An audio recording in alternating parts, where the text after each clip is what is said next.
Hello, everyone. Welcome to Marriage Matters. If you don't know who I am, my name is Tynia Coleman. I am the host of Marriage Matters. Today, I have with me some different co-hosts, guests, friends, family. We'll get into all of that in just a bit. But first, I want to just say thank you all for tuning in, for joining us. And for just always being very present, a very present part of our community. We love your comments, compliments, and all of your feedback. So I'm going to say to keep it coming. And before I continue in that, I want to introduce my guest and my friend. So today I am joined by these two beautiful ladies. These are my besties for a very, very long time. I have with me on the end Mrs. Brandi Gallien. Hello. And I have Mrs. Erica Brown here. These ladies have been a part of my life, a part of my village for a very, very, very long time.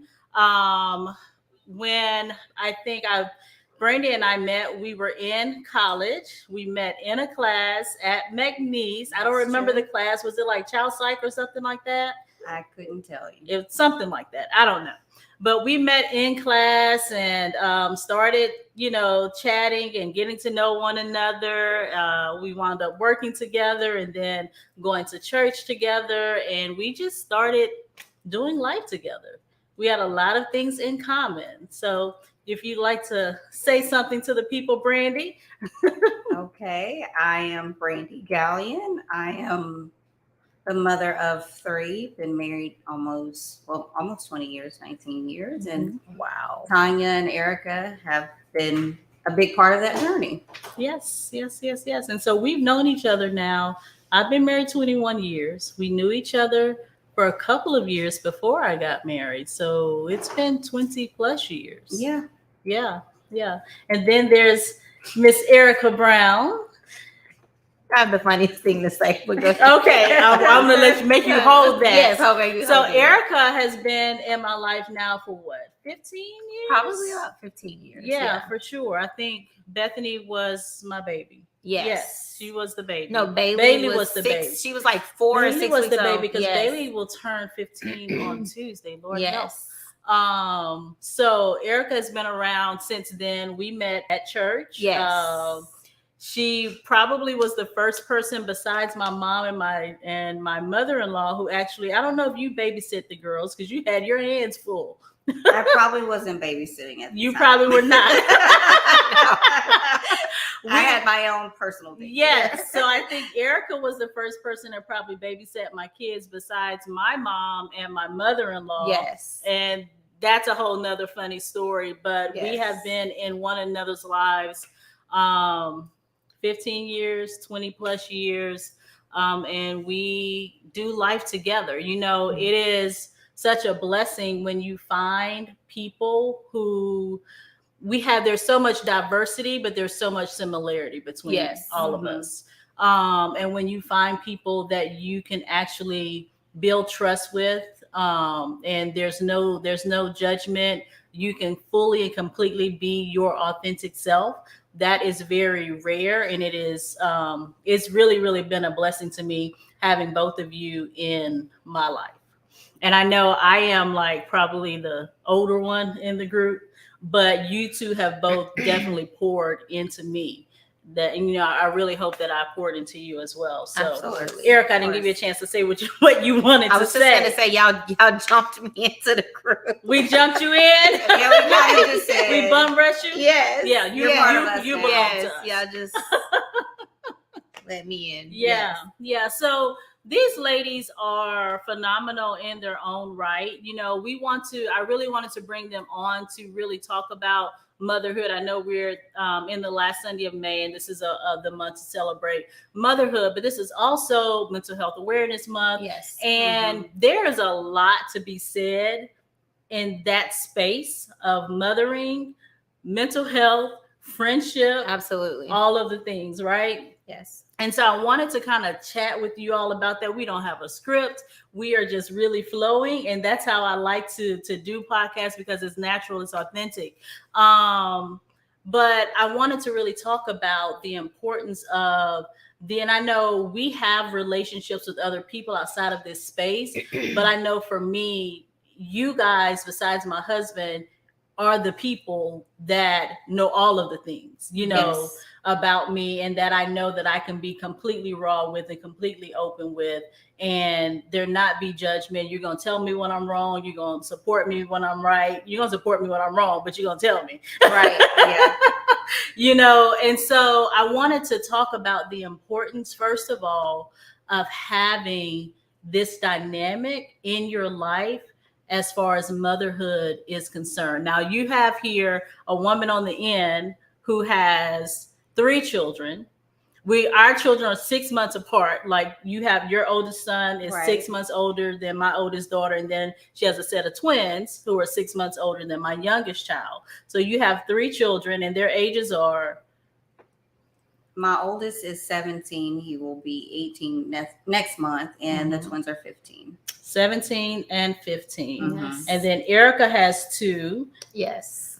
And they are 2 of the most beautiful children you ever want to lay eyes on. 13 and 6. 13 and 6. And then I have my 2 girls, and they have boys. I don't have boys, but they also have girls. So we get that about one another. I just adopt their boys. That's all. Yes. But I have 2, 17 and about to be 15. So we've been kind of along this journey together for a while.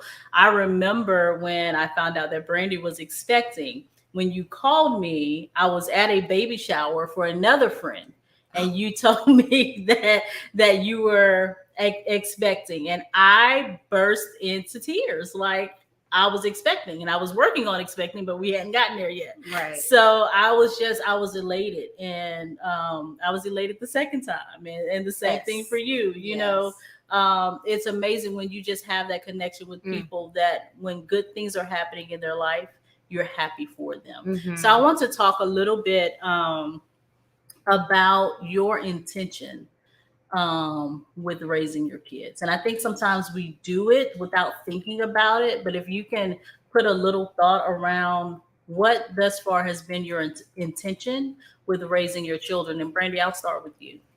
I think the first thing that comes to mind when you were talking about having that this dynamic of friendship with motherhood, the first thing that came to my mind was thinking about how the generations before us viewed motherhood.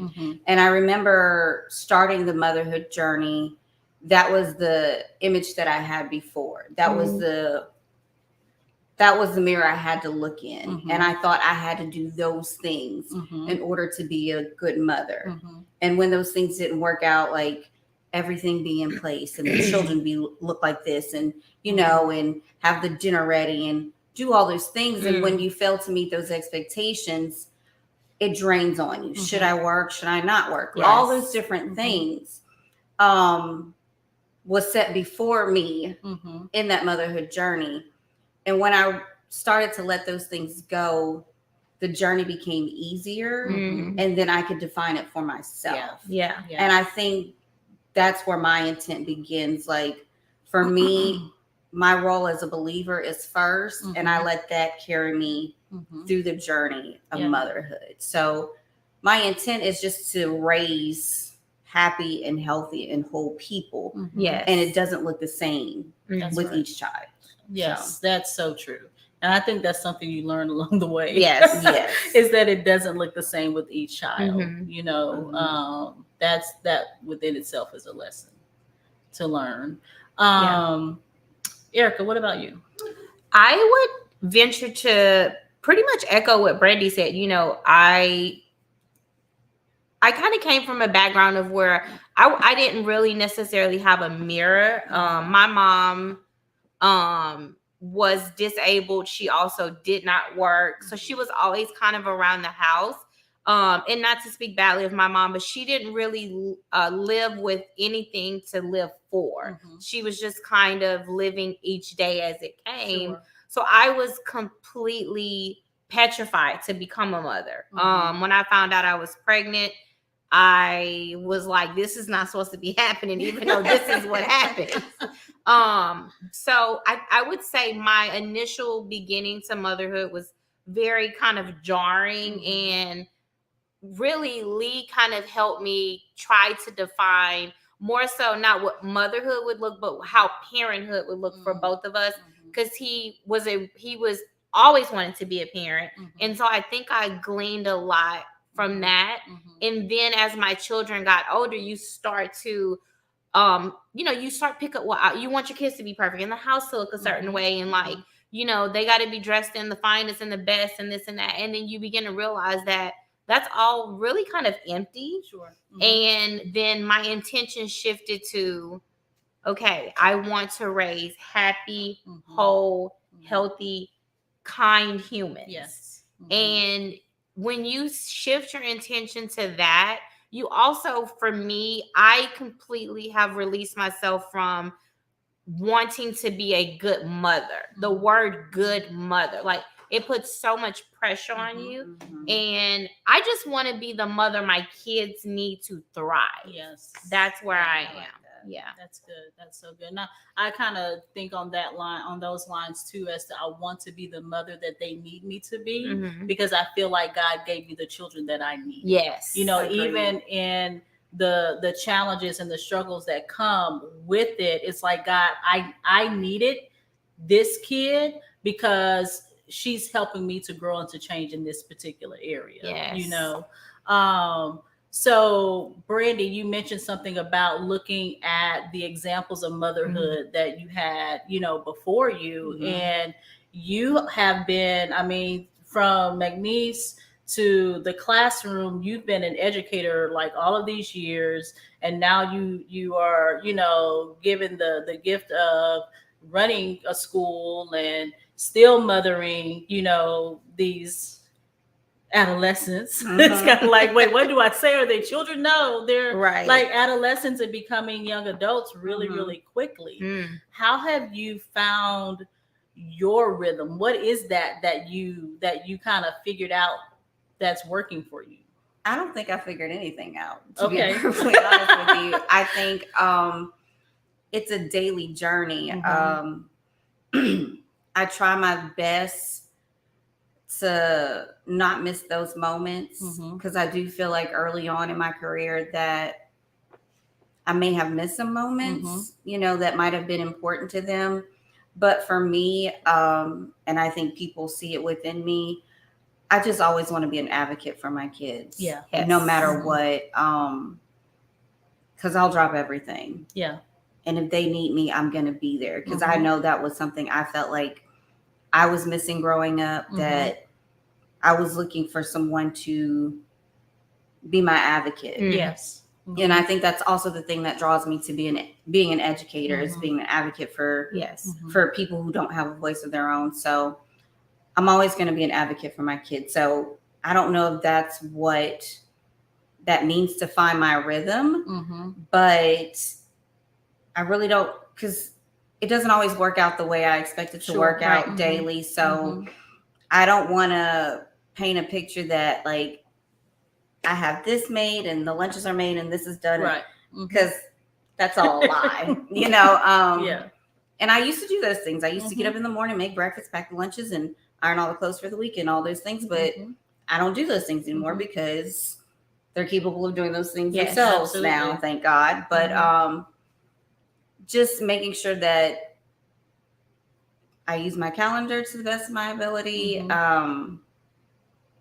I'm trying to teach them to use their calendars to the best of their ability, so they don't have to always ask me for the directions of things. But I think just my driving force that keeps me going with them is just being their advocate, and they know when they need me, I'm there. That's good. I love that. Yes. I love that. Yeah, I do too.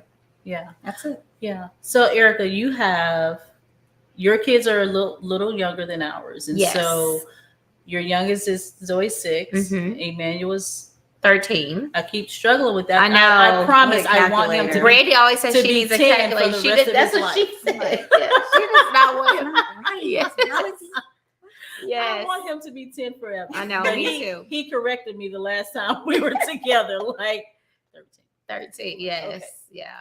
But your day to day, it looks different. You have created something for yourself online, and you managed to raise your kids and transition. Like these last couple of years at their young ages have been huge transitions for them, and you guys have done a big move and all of these things. How have you managed them while managing yourself?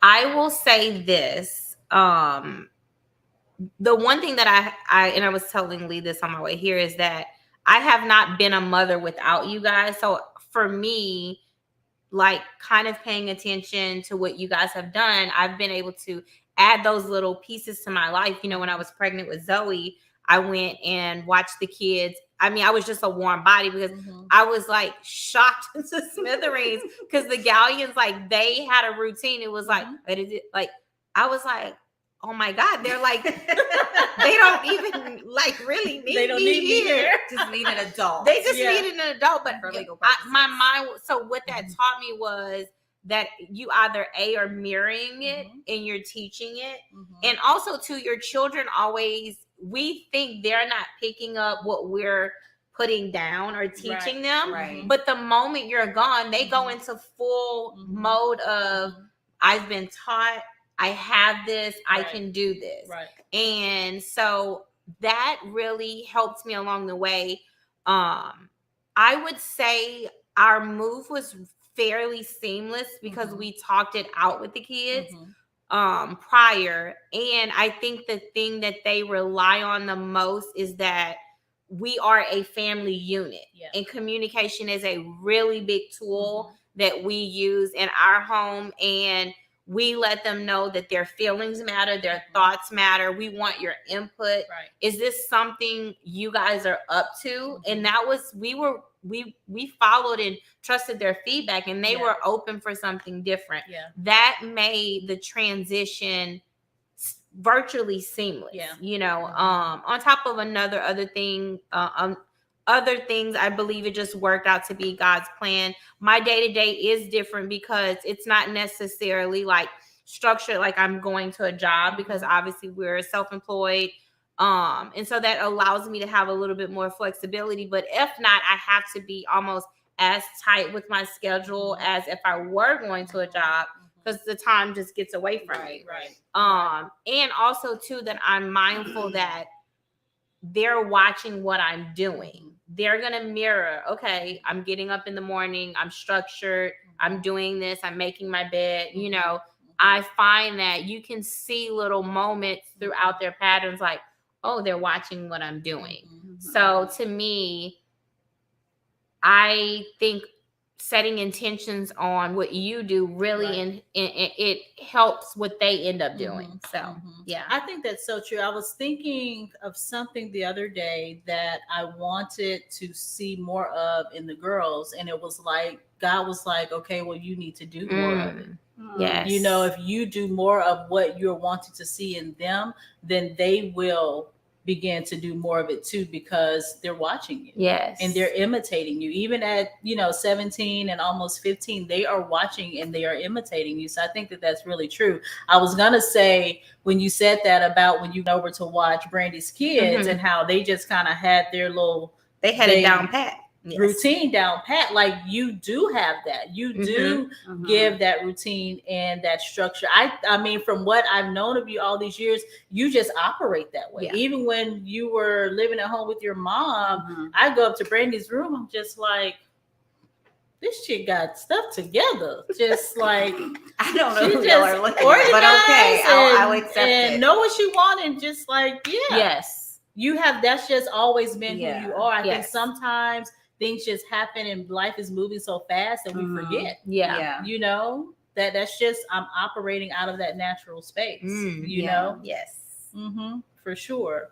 So for me, like, having you guys in my life as my sister friends, my go-to people, has been invaluable. Yes. to be able to have celebratory times, and I want to call you and say, hey, this amazing great thing is happening, to get the phone calls from you guys Yes. about the amazing and great things that are happening in your life, and then to be able to talk to you about the hard things that are happening in my life, rather it's about my family, my husband, my kids, like to be able to trust that you're going to hold what I share with you, Right. that you are going to take it, and it's going to feel to you almost like it does to me, and you're going to give me what you feel that I need in that moment. Yes. Right. Has been very, very valuable to me. It has been very therapeutic across the years for me to have the two of you, and to give me, Erica brings such freshness and enlightenment on things that it's just like, yes, it's that. It's that. And it is when you were what? I'm 47, you're 39. And so there's what, a 8-year difference somewhere in there. Yeah. What's the math? But to get that from you, and to watch you even do life these 15 years and evolve and to grow into the woman that you are today, and who are, still becoming, has been refreshing for me, because I'm just like, dang, why didn't I have that at 20 something? It's just like, but it also gave me a lot of courage in some areas in my life where I didn't have it. So to have you there has meant the world. It has literally meant the world. I appreciate that. Yes.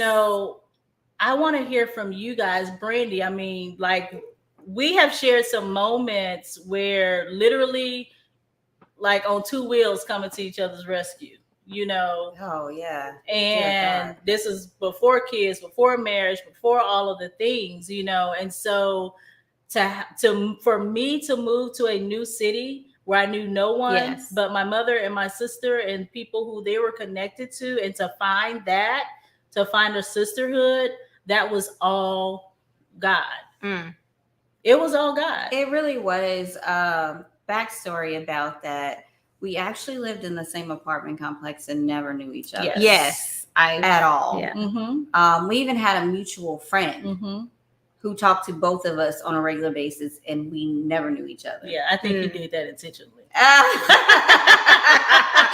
Poor soul. But anyway, I think.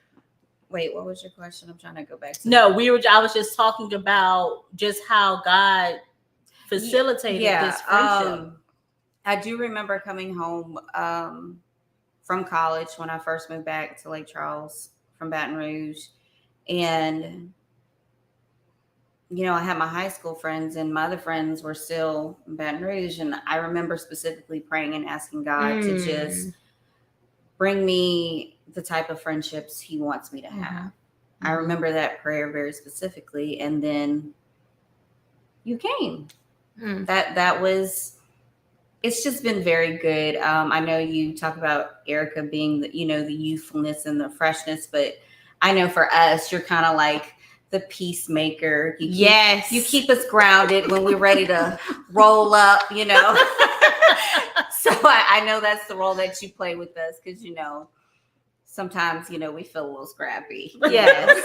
What was that meme I sent us the other? It was like 3 friends. Me and you were in the book. Yeah. I think it said troublemakers. Right. Yeah. And then I don't know what your. Gosh, I can't remember. Me either, but it was like 3 little pretty ladies. much was getting us out of trouble. Yeah, bailing us out of trouble. Yeah, it's like we burning the house down, right? Yes. Yeah.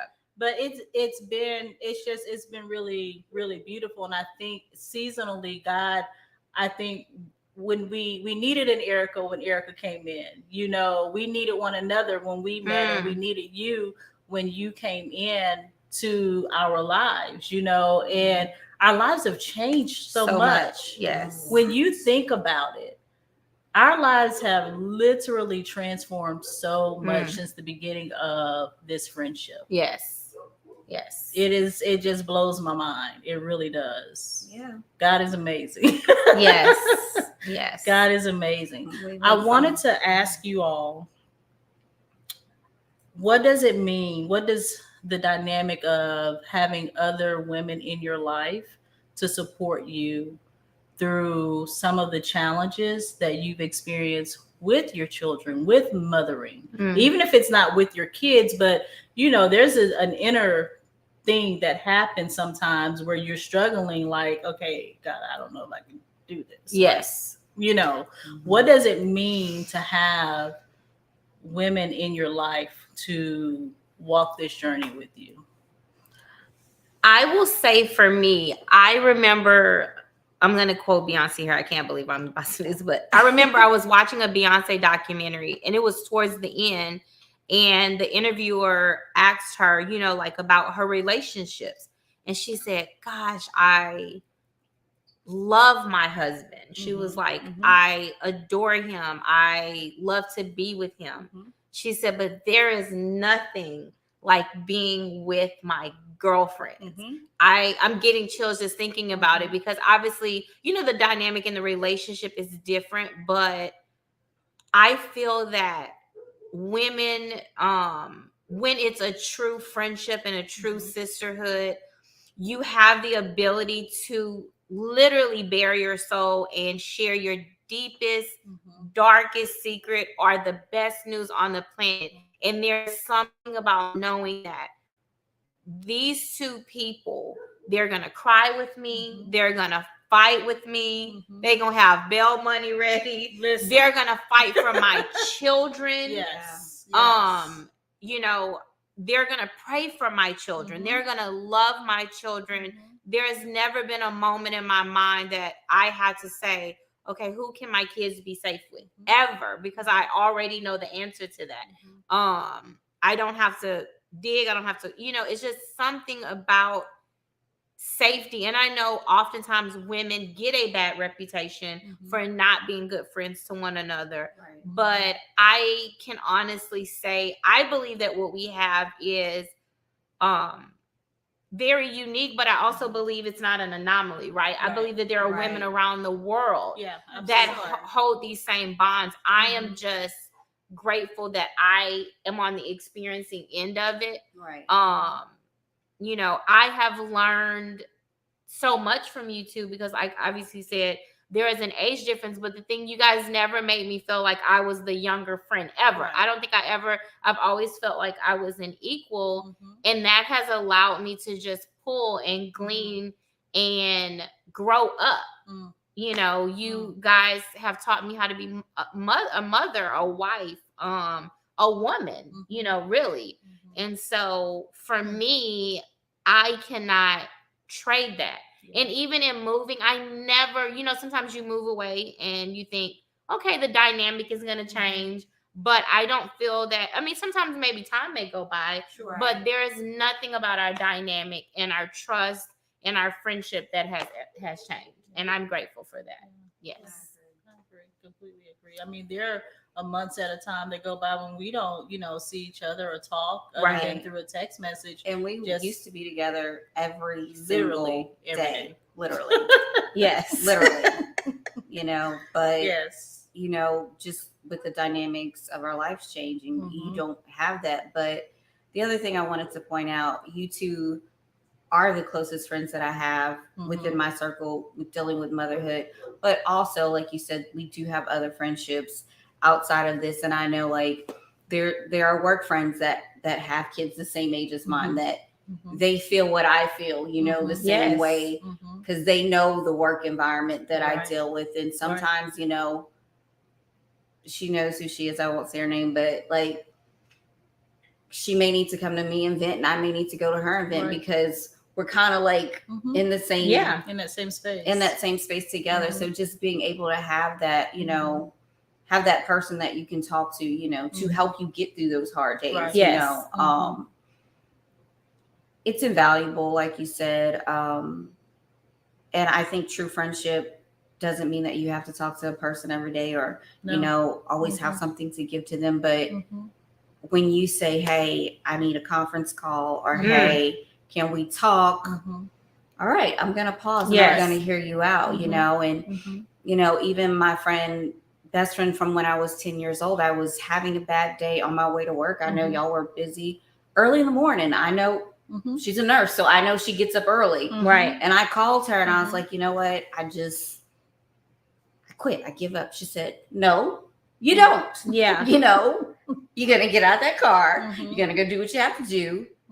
And you're going to rock, you know? So just having, and I don't talk to her every day, you know, but having those people in your life is, I don't even know what the word is for it, but it is a treasure, you know, that are going to keep you walking in your purpose. They don't get excited when you fall, but, you know, some people take pleasure in watching other people fail, but like when you win, I win. Yes. You know, when you're having a hard time, I'm having a hard time.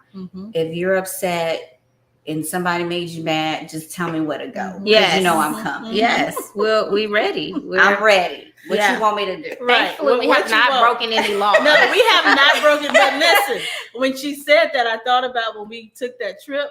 Remember, like when we took our girlfriend trip? Yes. Which was our first ever. We have got to do. I know. Yes, that was great. And that was the best Rosemary therapy. Beach. Yes, that was great. great. I've had. It That really was. was. I think we laughed, we cried, we talked, we did all of the things. But the massage. We came back. I was like, "Are you okay?" I'm not gonna tell you what she really said. Tiny was feeling good. Yes, that was great. I think we thought somebody was gonna do Brandy something. We Oh, were heading yes. out on that trip, Yes. and so me and Erica were like, "Wait a minute, do we need to get out?" Listen. You know, because it is that. It's Right. like you're not going to go into a physical, emotional, or spiritual battle by yourself. Yes. Right. You know, 100%. because we have each other's back. You Yes. know, and if I need to call anybody, you know, you guys have been on my kids' emergency list since pre-K. Yeah. Like Before blood relatives. yes, absolutely. Yeah. Absolutely. Yes. You know, go ahead, Erica. I just love the fact that, you know, we've walked through some real time celebrations. You know, I remember when Brandy called and said she got the assistant principal job. I think I bawled like a baby. I cried like a baby. And then when she sent us the picture, Right. I was like, I'm called because I wasn't here anymore. And I'm like, right. I need you to go and find the biggest flower bouquet you can find and deliver it to this address. Like you want to celebrate, because we see behind the curtain. Exactly. Right? You know the journey. Exactly. Y'all have cried tears with me. Yes. And you get to have those moments of celebration and seeing you, you know, really like, you know, when you know a person is supposed to be in a place, you don't know how to define it, you don't know what to name it, you don't know what to call it, and you watch the evolution, and when they get there, you're like, duh, this was it.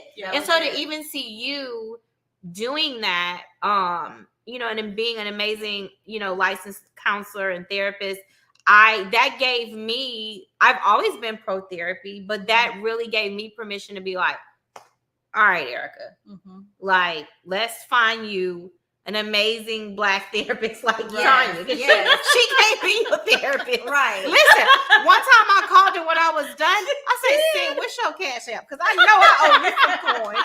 I know I This girl sent me some money. I'm like, how much do you charge for? Oh no, when I was done, that was a session. I was like, how much do you charge per hour? Because I need to send some coins. But it's because you value, you know, the time and the, you know, that's work. And so your friendship for me has given me permission to be more myself, but also be better. You can evolve into who you're truly meant to be when you have safe spaces to land, you know. So thank you for that. Yes. Yeah. I agree. You helped me in doing that, and just your words, because this girl is like, girl, get your coins. Help me to learn to value myself and value sure. my work and my gifting and what I have to offer. Like that has been a running theme, I think, since I have known you. When it came to work, and when it came to business, don't play with my money. It's like, no, give me my money. Right. You know, and it's taught me something. And you guys are in a financial business. And so you know about that whole process and what it means for your lifestyle, for your children's future and all of those things. And it just helped me to shift from, because I was very much a give all my time away, you know, and Lord, I believe you for a blessing. And it's like, yeah, the blessing's going to come through you getting paid for your time. Yeah. Right. Yeah. Give me send the invoice. Yeah. I'm sending it. Send the invoice. I mean, we do give, but you know what I mean. No, for sure. Right. Yeah. Yeah, for sure. Yes. Yeah. So I want to kind of shift a little bit, and I'm going to ask a hard question now. And think about when you've had a really hard time in your motherhood with one or all of your children. I don't know. What's helped you to pull through? And I know prayer and all that, but I guess I want the question of how has your friendships helped you in those moments? I would say knowing my 3 very different children, it's been very difficult with my oldest graduating. And when you get to what people call the end, and it's like, okay, I have to let him go. And oh God, have I done enough as his mother, you know? And why doesn't he know how great and wonderful and how capable he is? You know, graduating magna cum laude and, you know, phenomenal soccer player, but so unsure, like, what did I do? You know, I take on this burden, you know, and then, you know, the enemy talks to you and makes you believe, well, maybe you should have done this. Maybe you shouldn't have been, you know, searching for your career and doing all those things. But I think having people like you to talk to, because we all mother very differently. Yes. But yet the same. Yes. I don't know how to explain that, but we do it differently. And it's okay. And there's no judgment from either of you. And I think that helps when you're in those tough moments, you know, especially when you feel like, well, you should have known, you know, when I look at, you know, things on the journey, because it's like, I know exactly what to tell both of you when you're going through something, you know, but when it comes to me, it just doesn't make sense. You know what I mean? Not by yourself. You know, it's like, I could write a book on what people need to do, but it's hard for me to do those things myself. So in those tough moments, being able to say, okay, let me talk to, you know, either one of you or both of you, or, you know, if just one kid is just like driving me bonkers and I send a text message and I'm like, y'all talk me down because I might get arrested, you know, like help me out, you know? So, you know, in those moments, just having one of you to talk to is a big help, a very big help, because husbands are great, but sometimes they don't understand the mother part of it. Yes, the motherhood part of it. I just want to say that don't do it. I believe that you are genuine, like literally one of the most, the word good, I do not, that word is out there. I don't even like, I hate the good. You hear so many mothers say, I just want to be a good mother. We've tied so much of our identity to that. But I just want to say, I think you are one of the most fantastic mothers. I appreciate that. I have seen you not only have you advocated for your, like you said, 3 very different children, you've taught us how to advocate for our kids. Yes. I can't tell you how many times you have pulled up for me and my children. And I know Tynia, Bailey and Bethany at the same time, you have such a brilliant mind. You are in your life's calling for this point in your life, and you genuinely care, like passionately, fiercely care about what you do. That is an anomaly. And I love knowing that about you. And I know that you also have this superwoman cape, and we all want to like do all the things and whatever. And I believe that your children are well equipped beyond. And I believe that this journey of ending to a new beginning will blossom in a way that I don't think you could have expected. I firmly believe that.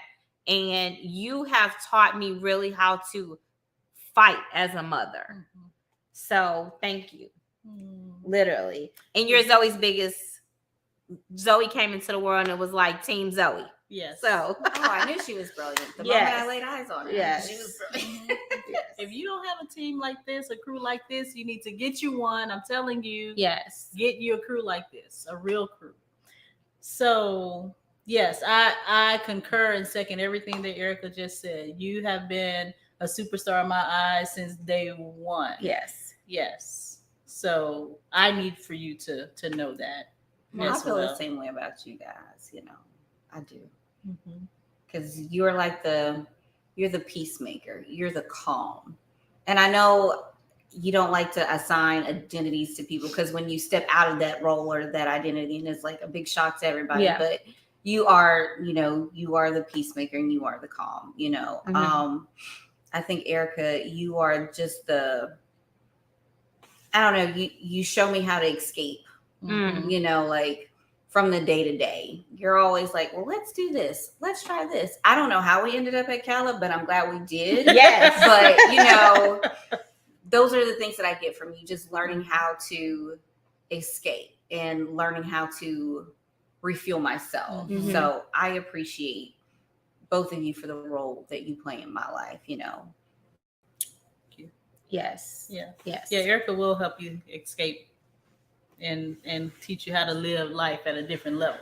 I think it's life can be hard and challenging and beautiful all at the same time. And it's like, I think for me, the idea of, which I do get up and live the same life that most people do, but it's like finding those pockets of joy is really important, even if it's just going on the porch, getting a cup of coffee or whatever. And I think another thing that we kind of skipped is that we all kind of grew up similarly, but not really. Yes. And that can make or break you as a woman, a mother, a human, and I think one of the things that we've done is we've really fortified, and like, I'm not settling.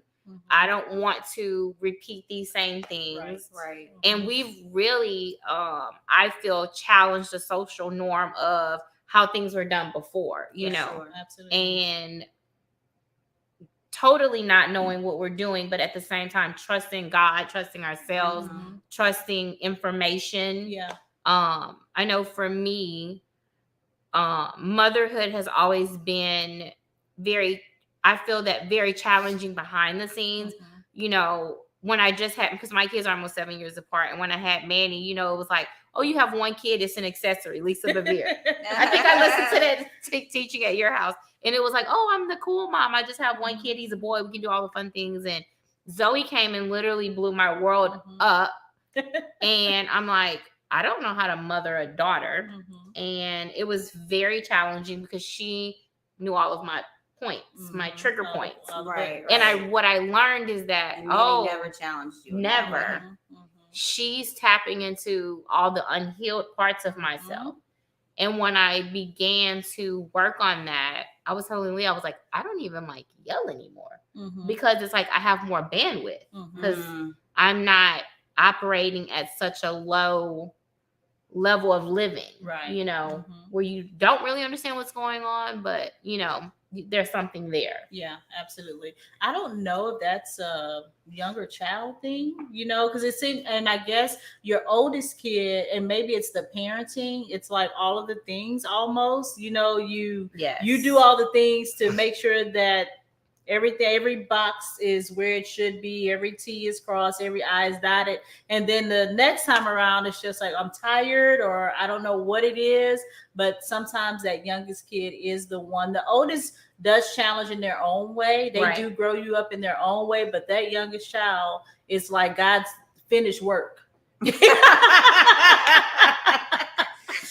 Wait, I gotta ask, is Braden the last twin born? Yes, he Oh is. my God, this theory has been proven. Yes, he, wow. He is the baby by a minute. Yes. He is the baby by a minute. Yep. And he owns it. Yes. For sure. Yes. I remember Brady said, I'm having twins. You're going to have to help me. I don't know. She was just like blown away. I think I didn't talk for like 2 days because I was in shock. Yeah, I would. Yeah. Totally. For sure. Yes. Sure. Yeah. Okay, so we're going to wrap this up really quick. I have a question. We're going to answer it quick. And before we kind of close out. Okay, so Glenn and I usually do this when we start out, but we're going to do it on the tail end. Okay. And this is what we do at our dining room table a lot of times with our kids. We actually now kind of share these with you guys. It's 52 essential conversations, a social emotional learning game to inspire people for life and transform quality time. It's basically a mind brain parenting game, and we do it with our kids. And so we one of them asks the question and we have to answer. And so I'm going to ask you guys the question. This question, it's about flexibility. Ooh. Describe a time when you didn't get something that you wanted. What can you say to yourself or do to feel less disappointed? Either of you can answer first. Do you mean like just in general? Just something you wanted, whether it's a thing or an opportunity or whatever. You want to go first? I was gonna let you answer. Oh, I don't know. I'm kind of really good at pivoting quickly. I've kind of reset my parameter for like expectations. And so I pivot really quickly. Okay. So even when I don't get things I want, I always think, okay, it's either not for me or I'll get it on my own later. Like, when did you come to that revelation? no, this is recent, like a year and a half or two, maybe probably during the pandemic move time. What do you tell Zoe when she didn't get what she wanted? That's a good question. I tell her either, because I used to say no a lot, and she challenged me on that. And I might say like, well, hey, our money is not being spent that way today, or So I try to find something to say outside of no, or sometimes the answer is just no. And I know you don't like it, but that's what it is today, and maybe it may change tomorrow. That's good. Yeah. All right. T. Brandi. So I'm not known for being flexible, but I have learned that just the thing that comes to my mind immediately is just the journey of my career. And I know y'all have listened to me cry over and over again. And I've learned to just, like you said, just let go and let God, and what's going to be for me is for me. You know, I remember very specifically when I took the ride with you to Austin to do your house hunting, and you kept asking me, would you want to be an administrator? I did. She I was asked me this like 15 next? times, Yeah. and I'm like, I would never want to do that. Like, there's no way. Like, no.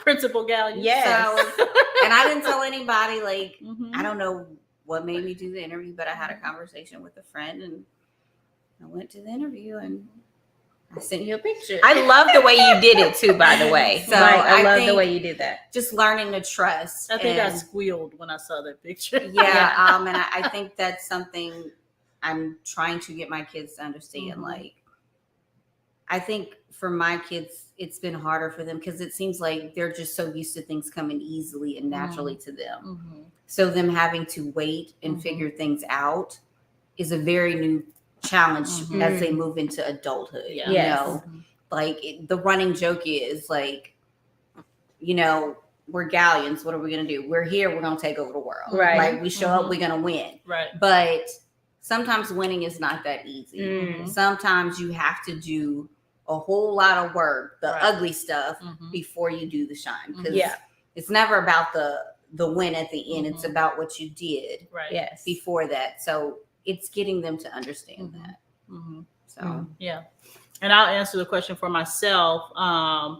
I think I've moved into a different season of life because for a really long time, a lot of things didn't go my way because I didn't use my voice. Mm. And so I've gotten to a place now where I'm done with that. Very good. I am going to use my voice for what I need, what I want, what I think, what I desire. Do I remain fluid and flexible for things? Yes, sure. But at the same time, I'm not just going to sit back and not exactly Right. and not exert myself or assert myself because it is the peaceable thing to do. Yes. Right. So I think with the flexibility, I am flexible, but I also, as my husband says, put 10 toes down for some things. Yeah.